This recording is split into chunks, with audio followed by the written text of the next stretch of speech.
Thank you.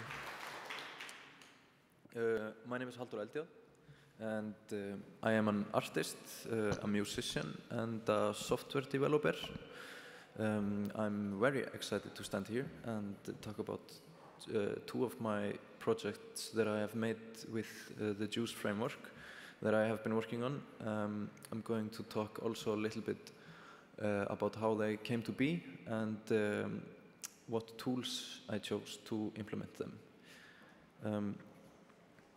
Just a short introduction to me. I'm 28 years old, live in Reykjavik in Iceland, and have a BS degree in computer science. I studied percussion for 8 years in music college, and I'm in an electronic pop band called Sigur, and we have released 3 albums. Check us out on Spotify. Then I'm also active as a solo artist and just released my first album a few weeks ago. In my solo work, I tend to experiment with ways of generating compositions and to fuse together somehow the technological and musical aspects.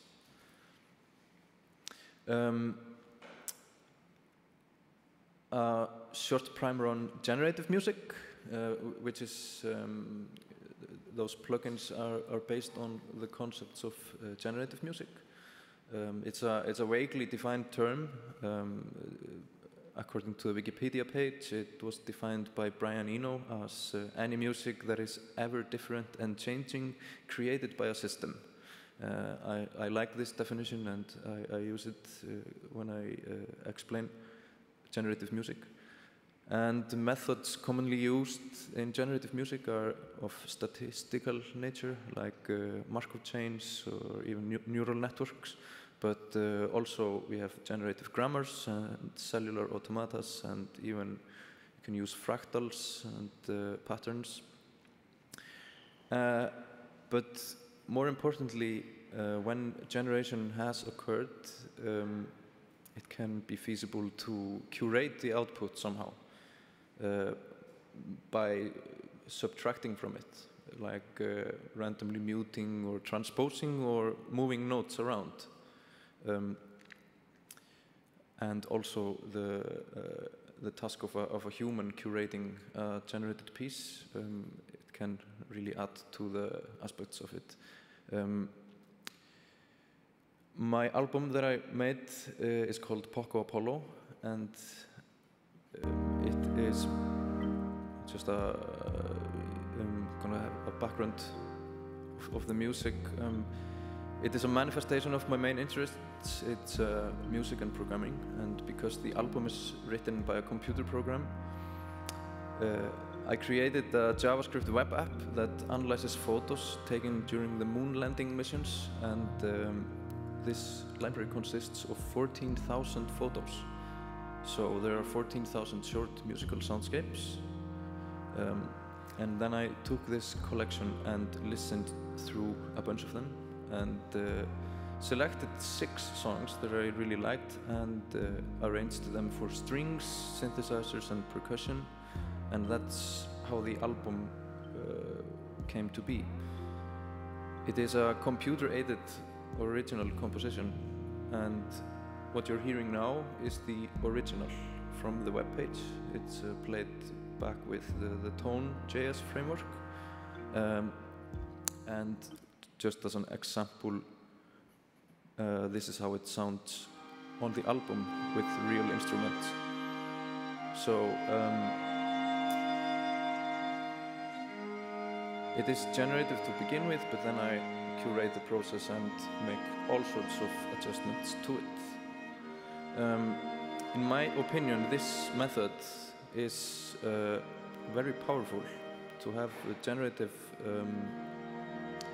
techniques as a compositional aid. They can push the musician further than she or he have gone before in their art creation. And with generative methods, you're also able to create something very quickly that would perhaps be impossible to do manually. It's a bit like an autopilot system in an airplane. the artist has artistic control, but outsources the actual writing to a machine and then curates the output to her liking. And that way, instead of becoming stuck in the details of the composition early on, it is easier to just sit back and make decisions on the piece as a whole. Now on to talking about the two JUCE projects. And first up is the Stratus pianos. I recently worked with Icelandic composer Ólafur Arnalds. How many of you know of him or have ever listened to his music? Okay, it's a nice amount. We worked on a thing we like to call stratus. The name means a type of a cloud that creates a light drizzle, and we have a lot of them in Iceland. And they tend to form layers upon layers in the sky. And that is exactly what Ólafur had in mind when he approached me and asked if I could create a program for him that would in real time create layers of notes that would be played by two self-playing pianos in real time.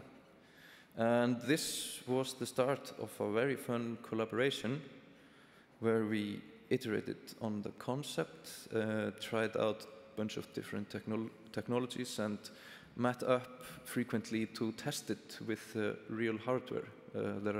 He bought two Yamaha disc claviers to have in his studio.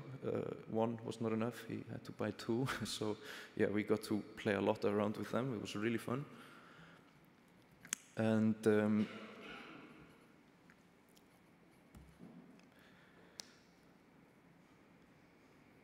it is not entirely obvious which path you should take when the requirement for a project says something like, listen to MIDI input from my grand piano and make the player pianos go bleep bloop. So what happens next is that we need a concept that fulfills these requirements somehow. And more importantly, it must sound nice. So we start guessing, what is it that we want to create? Because we don't know. It can be many things. Are we going to create an arpeggiator, or is the machine learning something? Is the MIDI note reverb? I really want to create a MIDI note reverb. I don't know how it would work, but I think it might sound really interesting. Maybe the MIDI 2.0 guys could help me out. It could be a MIDI ping pong delay. Some of these already exist. Maybe the answer is a combination of some of those.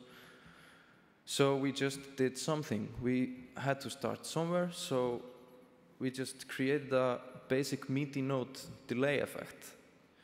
And in that phase, I just got the whole JUCE project set up, and we created the first build, and I delivered the first build to Ólafur, and he started using it.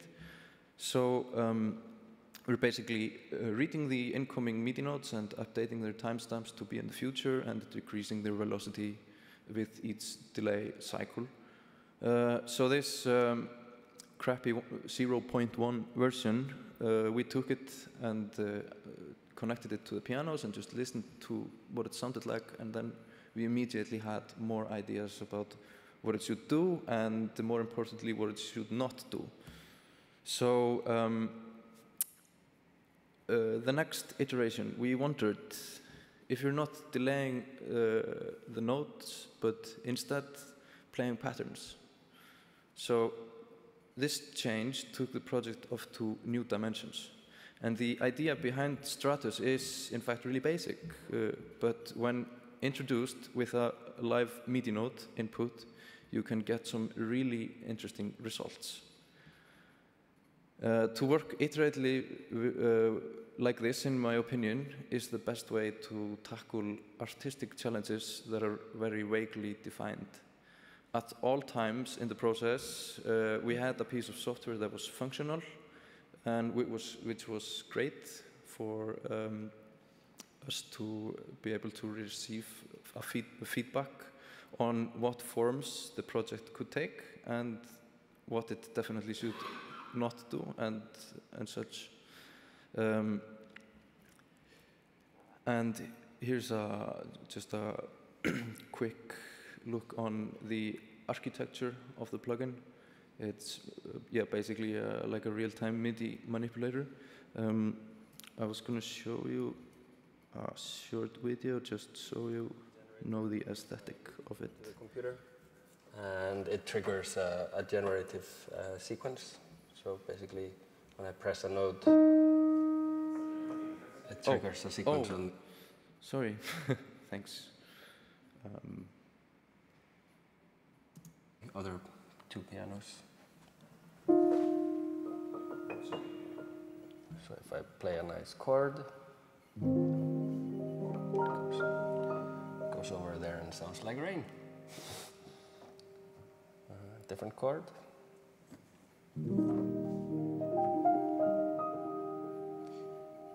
Sounds super nice actually today.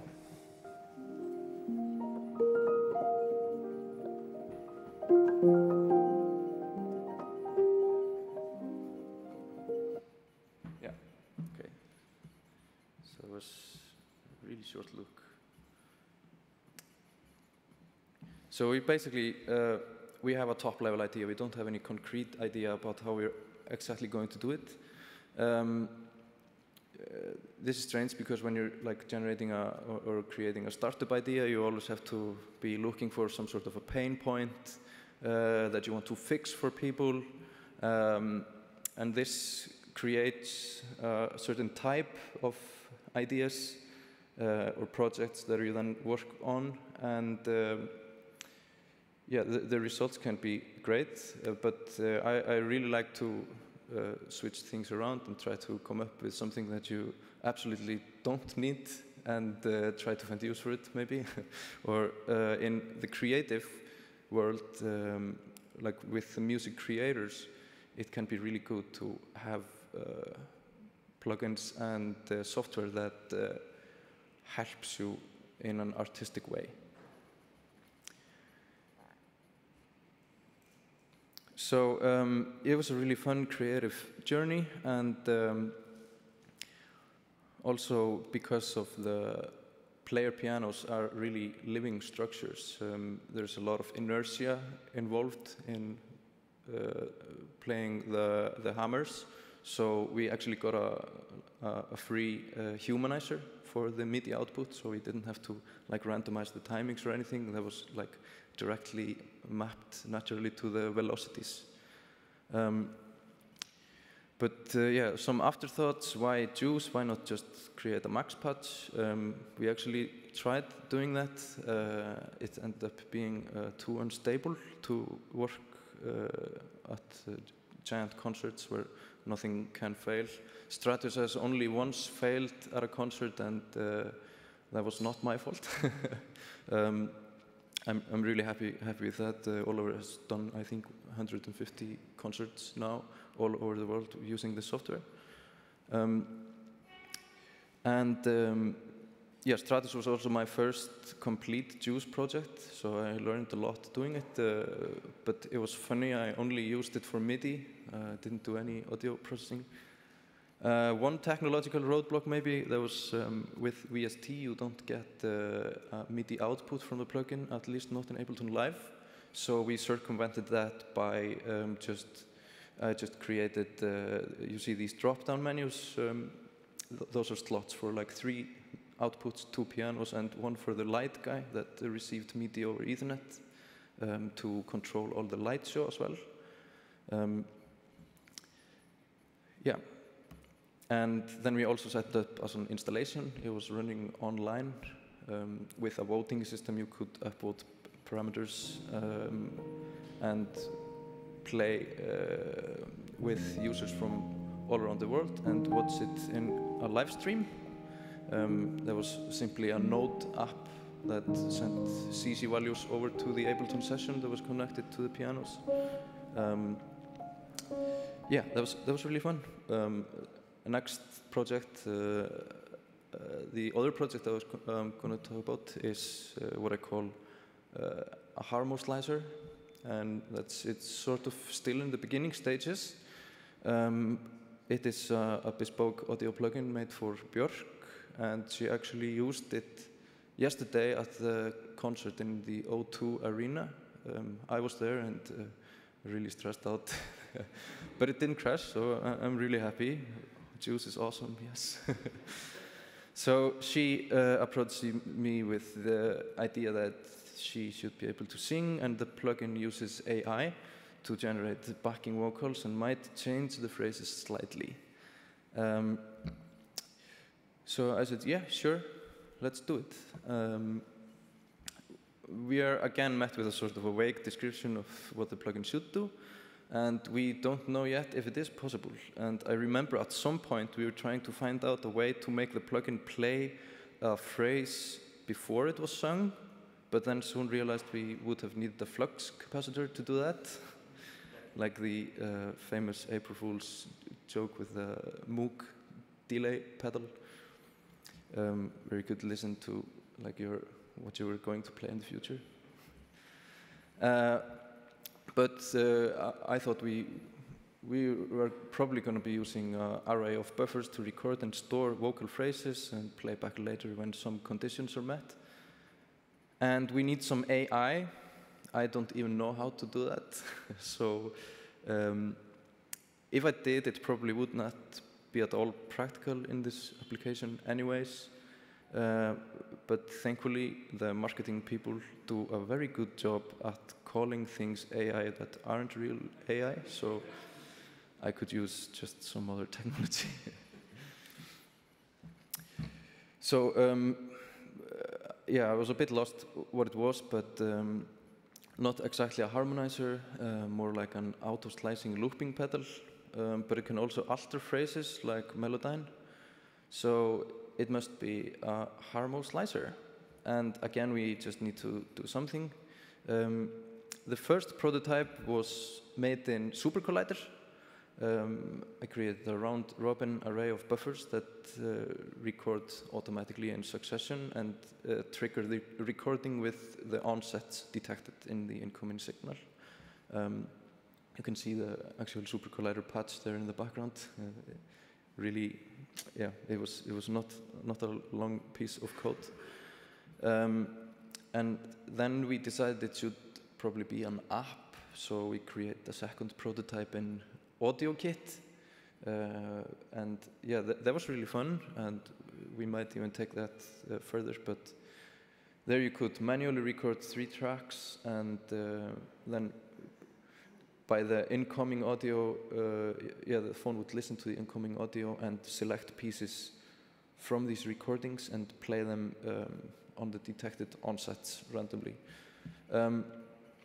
But then the third version, that's the JUCE version. So requirements had changed a bit. She was going to use it live. She wanted to use it live, so we cannot rely on Super Collider or iOS for that. So I had to do it all again in JUCE. But that was like, I think I will be using that version then to take it forward, both on the iOS platforms and as a plugin.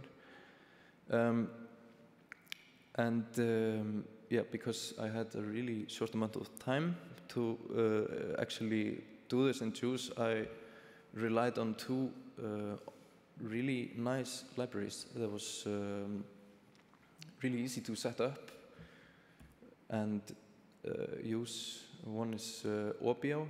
I used that for the pitch detection. It was really easy to just download a binary and drop it in the project. And then I used Faust to create the pitch shifter that is shifting the pitches of the recorded phrases. That was also really nice because the Faust team has done a really good job at creating exporters. So you can just export your Faust patch as a dependency-free C++ class or in many other languages as well. So, and I'm even using that class to create like 16 instances of a pitch tracker, and it doesn't even show up on the CPU graph. So that was really, really nice. Yeah, I was gonna do a quick demo, but I might have to change it to screen mirroring, just to show you what it looks like in context. So here is a cappella of Björk singing, but I think for copyright reasons I'm not allowed to play it here because this ends on YouTube. So I found a cello recording. I haven't really listened to what it sounds like, but yeah, this is the plugin. Here are the variations, the odds of the variations in density, polyphony, how many can be playing at once, and how often you repeat the phrases. And here is the, you can limit how high up or down the phrases get transposed. This is still really early days, so yeah, let's hear what the cello sounds like. And yeah, this here trigger note, when the detected input goes over a certain note, then it starts triggering stuff, and this was just by a requirement from, yeah.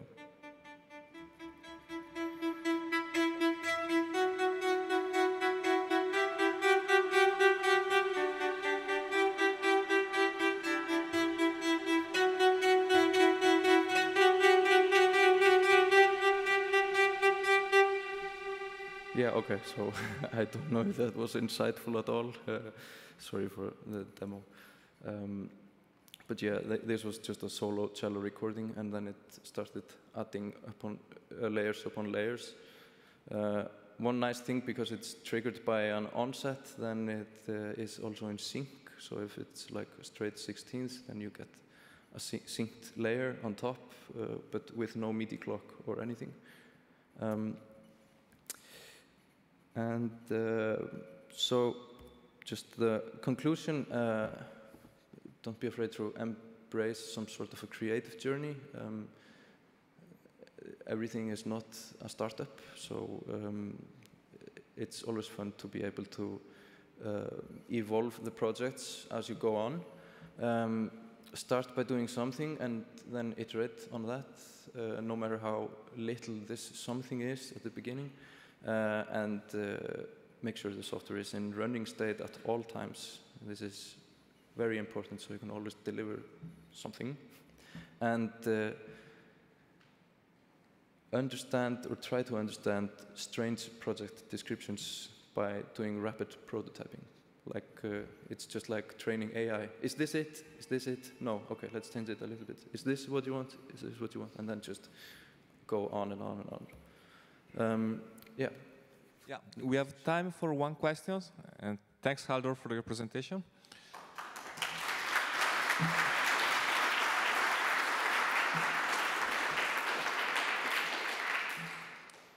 Any questions? Well, I have one. So I've seen two examples, one with MIDI in, MIDI out, and another one with audio in, audio out. Have you thought about adding extra controllers for the performer? Like we saw Imogen Ip yesterday, so adding that Björn can trigger something with her hands. Yeah, for her to control the plugin with some sort of MIDI controller. Yes. Yeah, we definitely thought of that. But yeah, the thing is with this project that we wanted it also to be fully automatic. So it should, instead of triggering with a trigger or turning up and up, we would just listen for changes in the input, and then, like when she sings over a certain note, then the plugin gets activated, basically. But that was like a really specific use case for that thing. But of course, that's also like technically possible just now, because I'm using the audio value tree state to handle all the parameters, so it gets synced to the host. Yeah, but I think yeah, I think we'll try to keep it as automatic as possible, that you don't need to do any parameter changes live. Okay, thank you. Okay, this is the end of the session. See you for the next talks. Yeah, I just want to add one thing. This is my webpage for like a small company that I'm founding, inorganic.audio. We have a demo later, which is called photocopy delay, where we are creating a delay effect by blurring spectrograms and visually manipulating spectrograms and then playing them back. Please come see us upstairs, and we can maybe talk also about what I have shown here in this talk. But thank you so much for coming and listening. Thank you.